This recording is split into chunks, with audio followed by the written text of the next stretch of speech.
দর্শক দেখতে পাচ্ছেন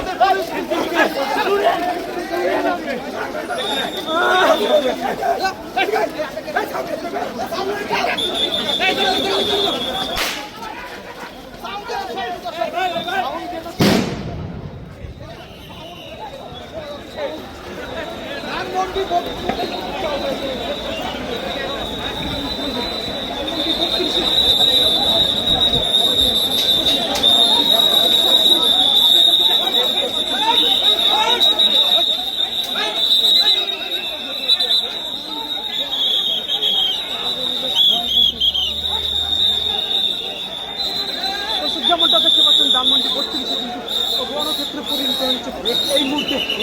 দর্শক দেখতে পাচ্ছেন ইতিমধ্যে কিন্তু ধানমন্ডি 32 কিন্তু রণক্ষেত্রে কিন্তু পরিণত হয়েছে এবং ধানমন্ডি 32 দিচ্ছে দর্শক দেখতে পাচ্ছেন যে ধাপে ধাপে কিন্তু আসলে যারা আসছিল বুলডোজার নিয়ে তাদেরকে কিন্তু আসলে সরিয়ে দেওয়া হয়েছে এবং আর্মি কিন্তু করা নিরাপত্তার মধ্যে রেখেছে।